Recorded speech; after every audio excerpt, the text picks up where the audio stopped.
Jacinto Malungo, boa noite. Agora é contigo. Podes avançar. Boa noite, Tatiana. O Jornal segue deste lado. As relações diplomáticas entre Angola e os Estados Unidos têm 31 anos, mas nos últimos tempos os dois países vão consolidando a parceria. A já anunciada visita do presidente norte-americano Joe Biden a Angola, a primeira de um presidente americano ao nosso país, reforça o interesse de Washington em aprofundar estas relações nos domínios económico, comercial e diplomático, sendo Angola o terceiro maior parceiro comercial dos Estados Unidos na África subsaariana.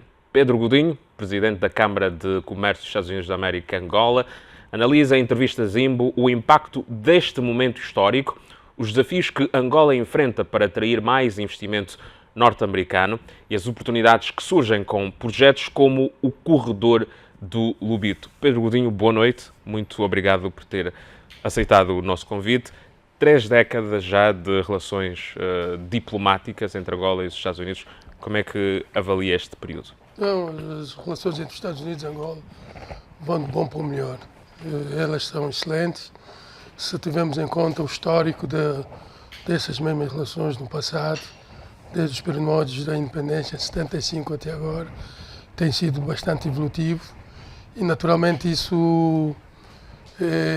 essa inflexão das relações entre esses dois Estados sofreu uma grande melhoria a partir de 2017, à altura que o presidente João Lourenço assumiu a liderança do país, porque estrategicamente foi capaz de identificar e aproximar os princípios que o Estado americano comunga e fez desses mesmos princípios os princípios de Angola.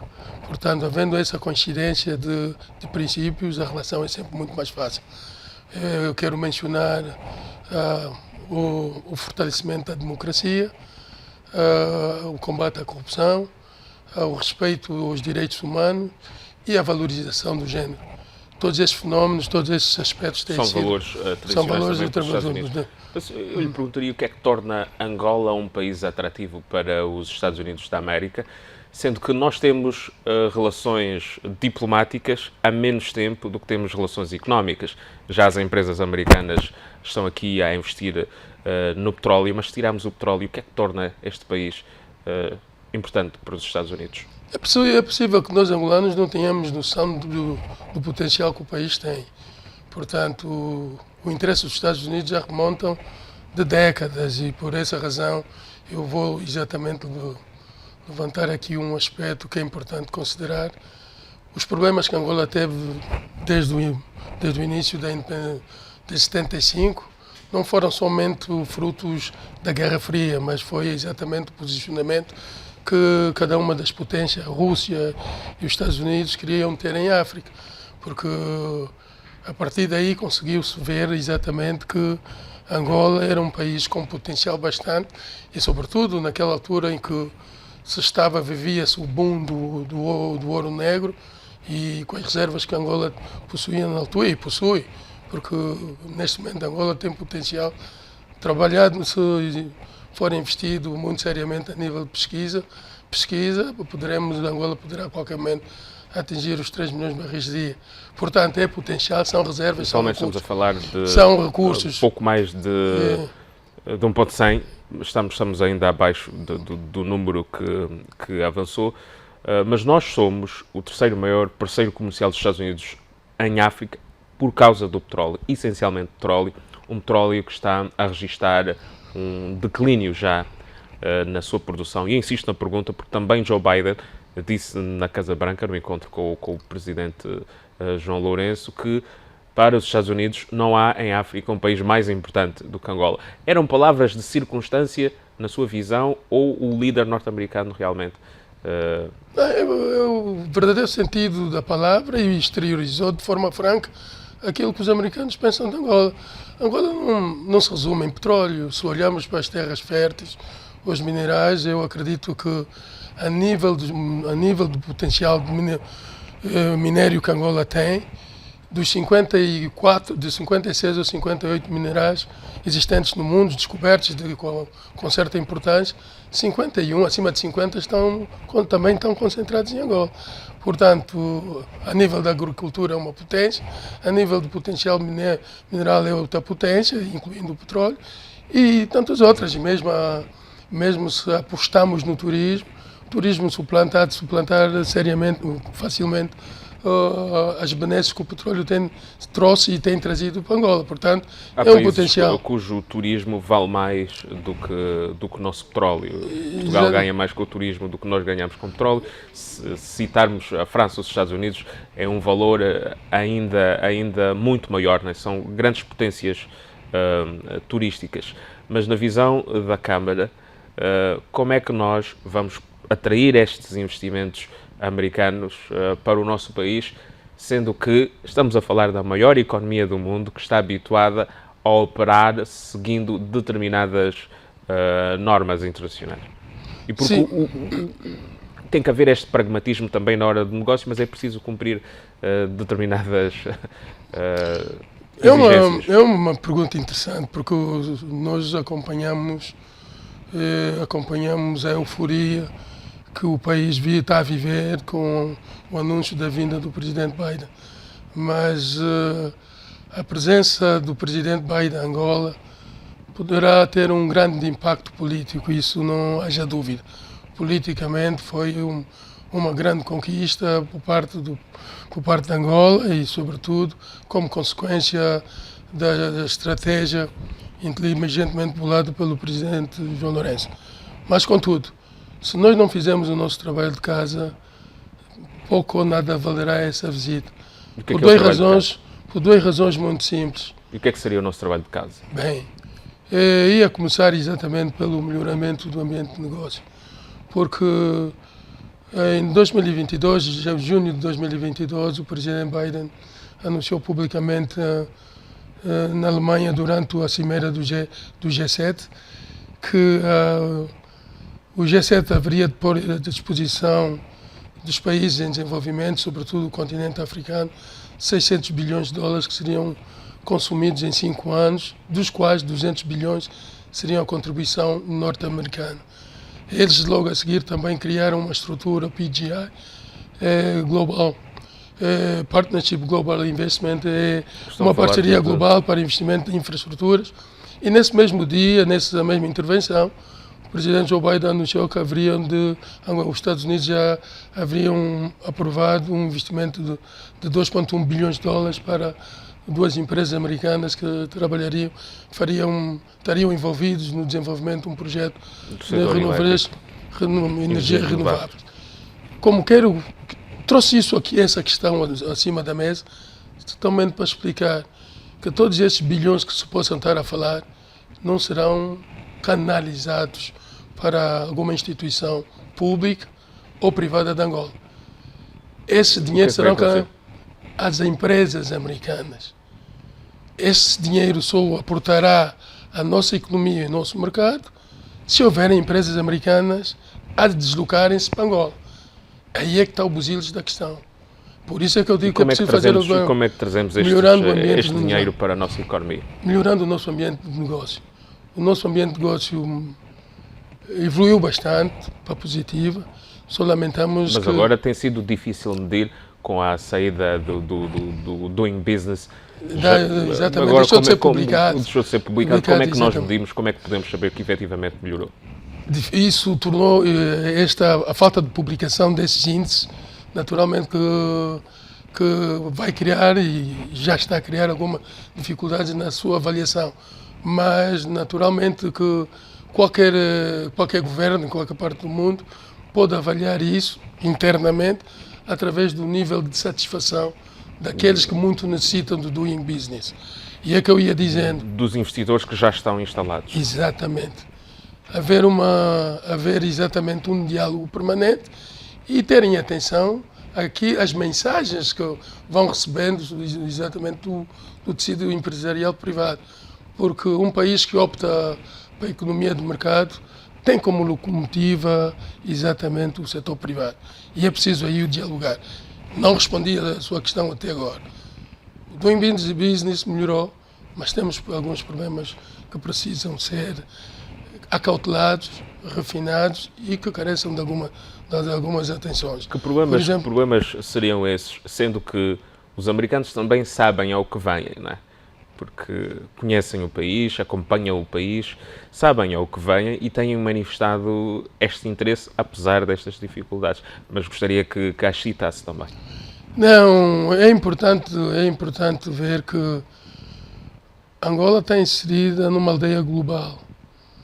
E quando se fala em atração de investimentos, é importante levar em conta que, da mesma forma que o Angola precisa de investimentos, os outros países também precisam, tal como os Estados Unidos. Mesmo os Estados Unidos têm incentivos para atrair investimentos.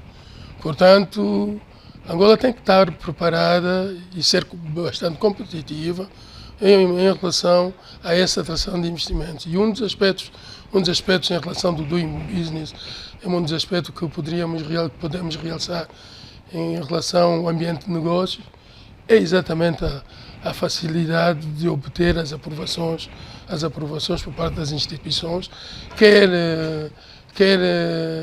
em relação à concessão da utilização de um direito, de um espaço físico geográfico no Portanto, país. o Simplifica ainda não simplificou estes processos? Não, e há muita coisa por se fazer nesse sentido. Não é questão de simplificar, é mesmo olhar para os nossos decision makers, as pessoas que foram outorgadas o poder de tomar decisão, começarem a pensar país, nação, pensar Angola. O que é que tem estado a pensar destas figuras na sua vida? É preciso que, quando estiverem diante do investidor, com interesses em investir e que vai criar postos de trabalho e benefício ao país, em vez de criar dificuldades para vender facilidades, nós temos que agilizar. Isso em nome de um país, em nome de uma nação. Portanto, isso é fundamental. Esse é um dos aspectos. Outro aspecto, a estabilidade fiscal. A estabilidade fiscal. É fundamental que o país tenha essa estabilidade, porque as empresas vêm com o objetivo de fazer o seu investimento e recuperá-los. E se calhar, quanto mais cedo, quanto depressa puderem fazer, melhor. Portanto, preparam os seus orçamentos a partir de agosto, setembro, outubro, novembro. E os empresários têm reclamado muito desta questão. E então, dentro dessa perspectiva, eles conseguem preparar exatamente o orçamento e avaliar mais ou menos o nível de profitabilidade do negócio, com todos os fatores e todas as variáveis incluídas nisso, que são os impostos, que são as obrigações, mesmo a responsabilidade social corporativa, a contribuição social, tudo isso. E depois, de um momento para o outro, prepara-se, aprova-se, e muitas das vezes com uma margem de lucro de 15%, 20%, preparam-se para o ano seguinte.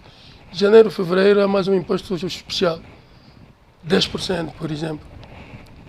Se a tua margem é 15% e impõe-te um imposto de mais 10%, vais estar com 15%, e se ela for 10%, há de ser 0%.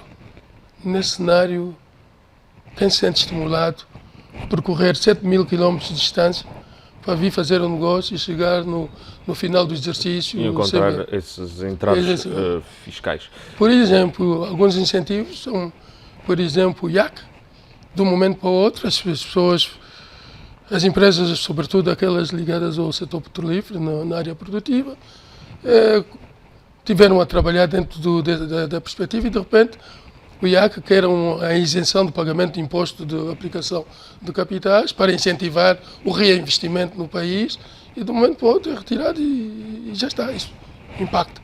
Pagar os impostos temos todos que pagar, mas é necessário que... E o histórico americano é de quanto mais investimento e emprego de uma determinada pessoa gera para a economia, tanto menos impostos esta pessoa paga. É uma discussão aberta dos Estados Unidos esta, mas temos um outro tema para colocar em cima da mesa, o do corredor do Lobito, que está nos discursos de Joe Biden, de Anthony Blinken e também dos europeus que querem, que estão a participar agora deste grande projeto.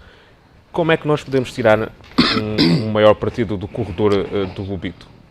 O corredor do Lobito é a coroa do império, não é? Porque hoje não se fala da África sem falar de Angola, e quando se fala de Angola, fala-se do corredor do Lobito, porquanto vai unir, o objetivo final é permitir que haja uma união entre o Oceano Atlântico e o Índico. Quer dizer, a partir do Lobito para dar escalão à Tanzânia.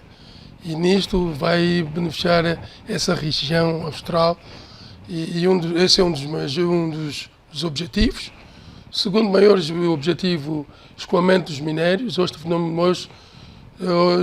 Há quem aponte o escoamento dos minérios como o maior objetivo, e porque o corredor do Lobito é um projeto já antiquíssimo, mas lá está, tem uma lógica que também é antiga, de tirar os minérios da África para os transformar lá fora e beneficiar muito mais outras economias. É possível fazer diferente?